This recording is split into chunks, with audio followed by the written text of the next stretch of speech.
a fisherman with rough hands, a tax collector hiding in shame, a man doubting, a man angry, a man unstable. And somehow, Jesus looked at them and said, "Follow me, not kings, not scholars, not perfect people, broken people." Because heaven has always specialized in restoring what the world throws away. And maybe that's why you're watching this right now. Maybe you think God can't use you because of your past. But the truth is, Jesus never searched for perfect disciples. He searched for willing hearts. In the days of Jesus, rabbis chose the best of the best, the smartest, the most disciplined, the religious experts. But Jesus walked past religious power and stopped beside ordinary people.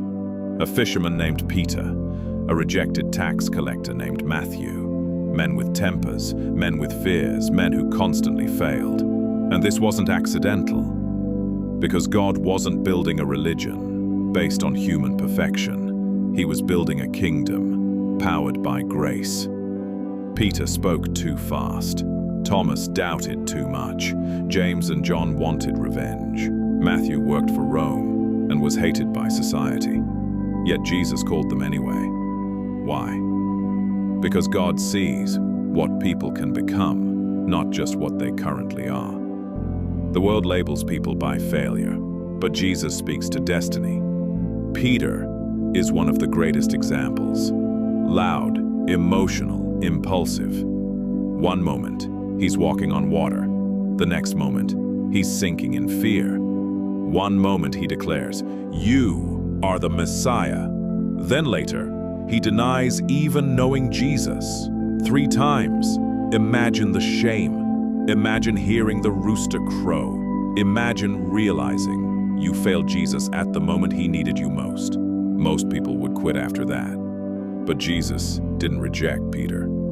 After the resurrection, Jesus met him again beside the sea. Not with anger, not with humiliation, but with restoration. Do you love me? 3 questions, 3 restorations. And the same broken man who denied Jesus became the man who preached boldly before thousands. That's what grace does. God can transform your greatest failure into the testimony that helps others survive. Matthew was a tax collector. That meant betrayal.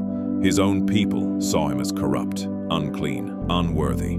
But Jesus walked directly to his table and said, "Follow me." No long speech, no interview, no condition first, just an invitation. Because Jesus didn't wait for Matthew to clean himself up before calling him. And many people today still think they must become perfect before approaching God. But transformation starts after surrender, not before it. Matthew left the table. And the man society rejected became the writer of one of the Gospels that still changes lives today. Never underestimate what God can do with one surrendered life. Thomas doubted the resurrection. He said, "Unless I see the wounds myself, I won't believe." And Jesus could have rejected him for that. But instead, Jesus appeared to him personally. Because God is not intimidated by honest struggle. Some people think doubt disqualifies them, but hidden doubt is far more dangerous than honest questions. And the doubter became deeply convinced.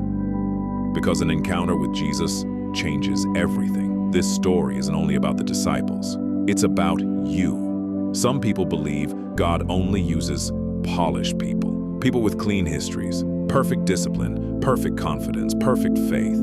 But throughout the Bible, God repeatedly used imperfect people. Moses struggled with fear. David failed morally. Jonah ran away. Rahab had a broken past. Paul persecuted Christians before becoming an apostle. And still, God used them, not because they were flawless, but because they surrendered. Your weakness does not surprise God. Your past does not scare him. Your failures are not bigger than his purpose. What matters is whether you're willing to follow when he calls. Maybe you feel disqualified. Maybe people only see your mistakes. Maybe you failed too many times. But Jesus still calls broken people. Because cracked vessels let light shine through. The disciples were never the heroes. Jesus was, and that's still true today. God does extraordinary things through ordinary, surrendered people. So next time you think, I'm not good enough, remember this. The first disciples weren't chosen because they were perfect. They were chosen because they were willing. And if God could transform fishermen, doubters, failures, and outcasts, He can still transform you. Grace doesn't call the qualified.